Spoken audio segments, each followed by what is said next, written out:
بسم الله والصلاة والسلام على رسول الله. ازيكم يا بنات، عاملين ايه؟ جبت لكم النهارده في قناتكم قناة عيشي حياتك بروتين قوي جدا جدا. ان شاء الله باذن الله هيكون مفيد اكتر ما هو يكون تشجيعي وتنشيطي. ان شاء الله باذن الله هنستفاد بحاجات كتيره منه ان شاء الله باذن الله النهارده.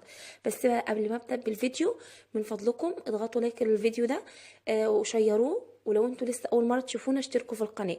انا ما بطلبش منكم كده، دايما بدخل في الفيديو على طول، ولا بقول اشتركوا ولا بقول اعملوا لايكات. النهارده بقول لكم من فضلكم وصلوا الفيديو ده لاكبر عدد من اللايكات.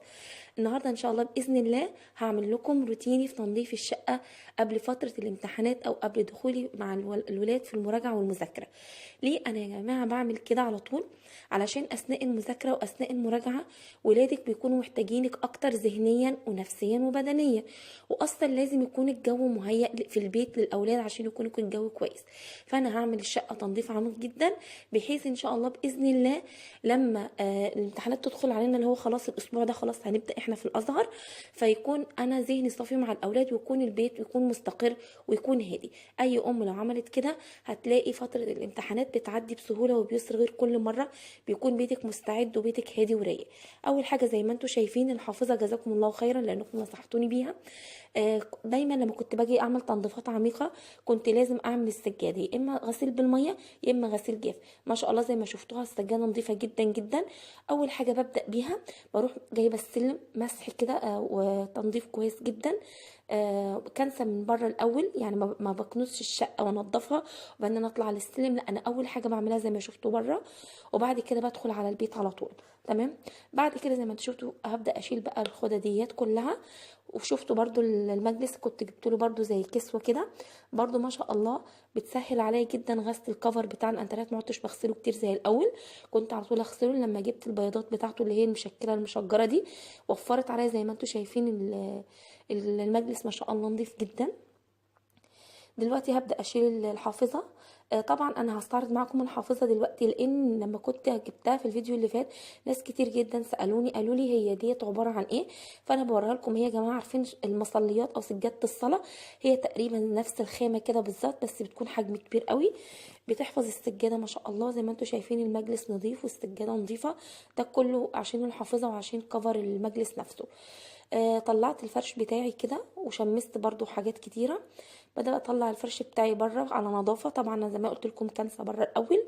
لما تكنسي بره، لما تيجي تنضفي تجيبي من بره لجوه، مش من جوه لبره. بعد كده هتحسي بيتك بيتبهدل. لو عندك الولاد طالعين داخلين نازلين مش عارفه ايه، هتحسي البيت بيتبهدل من جوه. فانتي تنضفي بره الاول زي ما بقولك.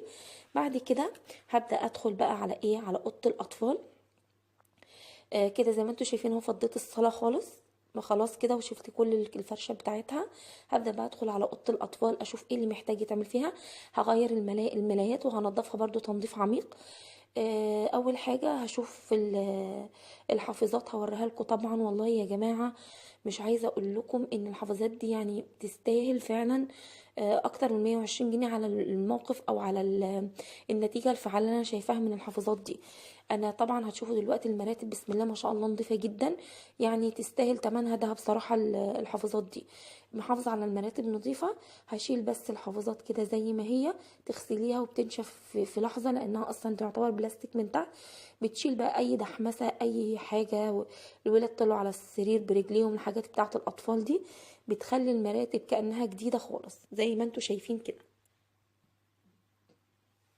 خلاص.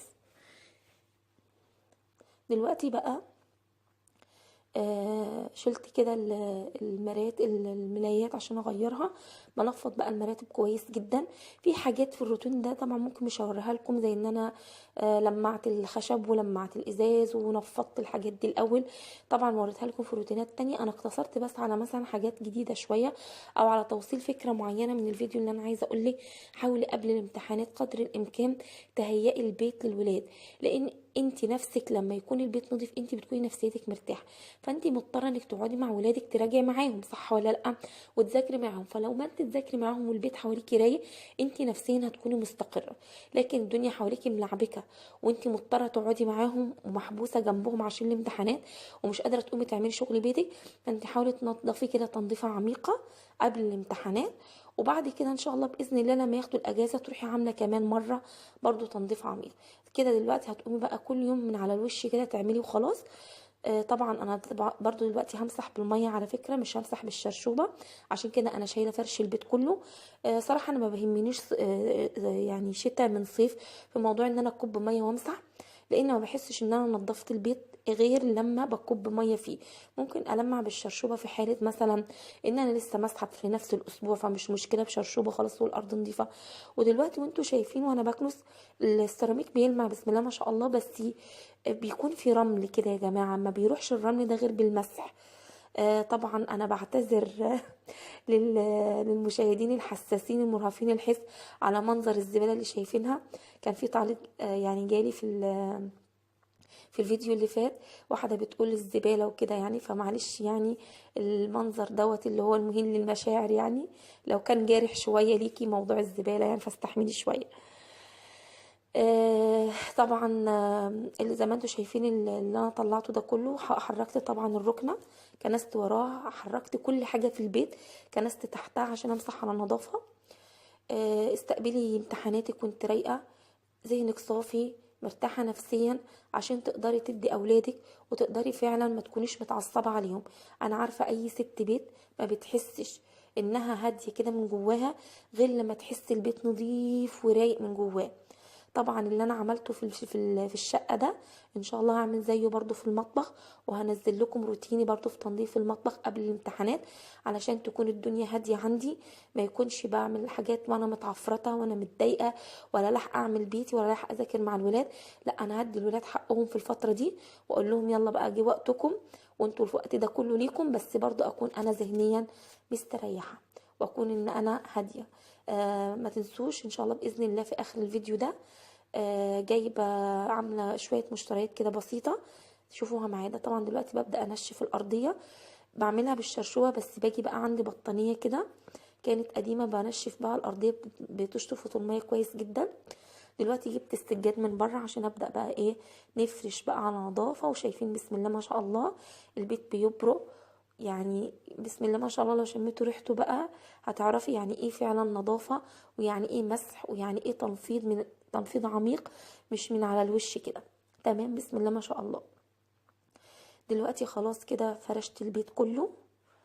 هبدأ بعد كده افرش الركنة او المجلس، وبعد كده خلاص هيكون كده البيت بسم الله ما شاء الله بقى هادي وجميل. بس لسه ما فرشتش طبعا اوضه الاطفال، هفرشها. طبعا انا كنت شمست برضو البطانيات والحاجات دي بره.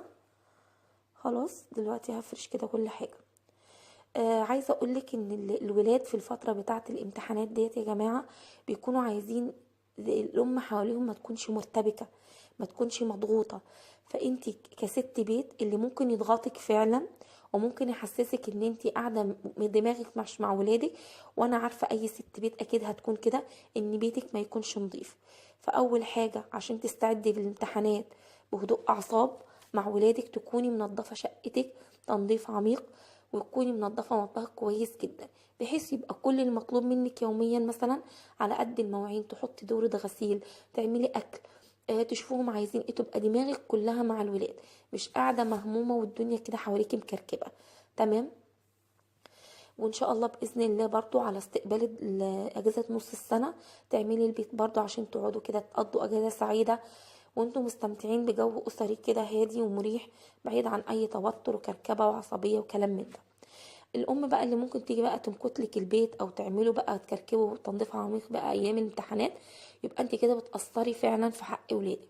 انت دلوقتي قبل ما الامتحانات تبدا ابداي اعملي كل الحاجات دي. دلوقتي خلاص كده انا فرشت الركنه وخلصتها، واظن باين النظافه وباين كده الحته نظيفه ما شاء الله. هندخل بقى دلوقتي على اوضه الاطفال برضو نشوفها بعد ما فرشناها. هبدأ كده جبت ملاية جديدة طبعا، والحافظات نشفت بتتنشف على طول هي طبعا. حطيت برضو اللحفة بقى على الناحية الجديدة. خلاص ما تنسوش اللايك بقى يا حلوين. خلاص كده تمام معايا. بعتذر لكم لو كان صوتي متغير شوية يا بنات، علشان عندي كده شوية برد. وكده تمام خلص البيت كله تنظيف عميق زي ما انتوا شايفين. يلا تشجعوا بقى. اي نعم الواحد بيتعب، مش هقول لكم ان انا مش تعبانه وان انا عملته بمنتهى السهوله، العصر اذن بالظبط وكنت مخلصه. ولكن ده كله ليه اثر طيب على النفسيه كده، وبيهدي الاعصاب وتحسي ان انت مرتاحه وريلاكس. اوعوا تقفلوا الفيديو، استنوا علشان في شويه مشتريات عايزه اوريها لكم في اخر الفيديو شارياها. عايزه اوريكم واعرفكم على حاجات جميله يمكن تعجبكم وتقولوا لي رايكم فيها ايه. ده طبعا قدام المدخل مسحته برضو، يعني هو برضو مش كنسته بس مسحته كمان عشان ما يدخلش تراب جوه الشقة. بيبقى فيه رمل كده يا جماعة، الرمل ده لما بدخل جوه الشقة يبقى خلاص بقى يعني. دلوقتي ده كده الشقة بعد ما خلصت خالص. دلوقتي ان شاء الله باذن الله هوريكم المشتريات دي، يا رب تعجبكم. جبت كده عبارة عن شوية كوبايات كده ومجات كده للهوت شوكليت والحاجات دي اللي هي بتاعه الصابون. كان نفسي اجيبها من زمان، ومن ايام ما كانت ب7 جنيه ونص لو تفتكروها، بس خدت خطوة وجبتها اخيرا. جبت ديت فناجين كده او مجات صغيرة للقهوة. بحب اشرب القهوة في كوبايات، ما بحبش اشربها في فناجين. بحب دي، اول الكاسات دي كان نفسي فيها من زمان وجبتها. وجبت كمان منها 3 بس. كان الطقم كله ب95، والنص طقم جبت نص طقم منها. ودي كفر الانبوبه كان عندي بس اتقطع، وجبت واحد جديد بداله، وان شاء الله باذن الله هركبه معاكم في فيديو الروتين هتشوفوه. كان ب10 جنيه.